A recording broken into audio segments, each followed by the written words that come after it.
वैसे हमेशा से देखा गया है कि भारत जब भी रूस के साथ कोई डिफेंस डील करता है या दोनों देशों के लीडर्स कभी कोई मीटिंग भी करते हैं तो अमेरिका काफी परेशान हो जाता है। कई दफा बात यहाँ तक आ पहुंची है कि अमेरिका ने रूस की तरह भारत पर भी प्रतिबंध लगाने की धमकियां दी और शायद आज फिर एक बार दे, क्योंकि भारत रूस को लेकर वो न्यूज सामने निकल कर आई है जो शायद अमेरिका को राज ना आए, क्योंकि फिलहाल अमेरिका की किसी भी धमकी का असर भारत रूस की दोस्ती पर नहीं हो रहा। वैसे दोस्तों बात हो रही है भारत रूस के व्यापार और डिफेंस डील की, जिनका आंकड़ा $10 बिलियन को पार करके सीधे $17 बिलियन तक जा पहुंचा है। नव भारत टाइम्स की इस आर्टिकल के मुताबिक भारत के वाणिज्य मंत्रालय ने भारत रूस के बीच हो रहे व्यापार को लेकर कुछ आंकड़े जारी किए हैं, जिसमें इस साल के पहले तिमाही में ही रूस और भारत के बीच का व्यापार $17.5 बिलियन के सर्वकालीन उच्च स्तर पर पहुंच गया है, जो कि यूक्रेन युद्ध से पहले सिर्फ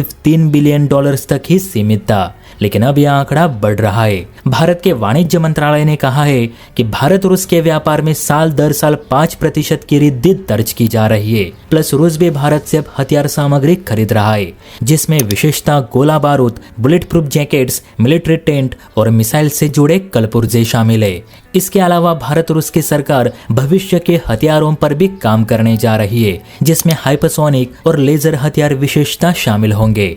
मंत्रालय का ये भी कहना है कि दोनों देशों के बीच एक्सचेंज भी पहली बार $50 बिलियन अमेरिकी डॉलर से अधिक हो गया है। यानी रूस पर पाबंदियां लगने के बाद रूस भारत में खोले गए वोस्ट्रो खातों की मदद से खुलकर भारतीय सामानों की खरीद कर रहा है, जो कि अमेरिका से देखा नहीं जा रहा। सलाहकार कहते हैं कि अगर भारत रूस की साझेदारी ऐसी ही बनी रही तो आने वाले कुछ वर्षों में ही भारत रूस का ट्रेड $100 बिलियन को पार कर जाएगा, जो कि आज भारत का अमेरिका के साथ है।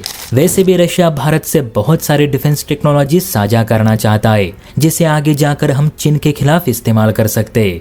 इसीलिए भारत भी तेजी से रूस के साथ अपने डिफेंस ट्रेड को बढ़ा रहा है। वैसे दोस्तों आप बताइए कि अगर हमें रूस से कोई हथियार खरीदना है जो चीन और अमेरिका दोनों पर भारी है, तो वो कौन सा हथियार है जो हमें खरीदना चाहिए? हर एक अपनी राय कमेंट बॉक्स में जरूर दे। और हाँ, वीडियो अच्छी लगी हो तो लाइक एंड सब्सक्राइब भी जरूर करें। जय हिंद।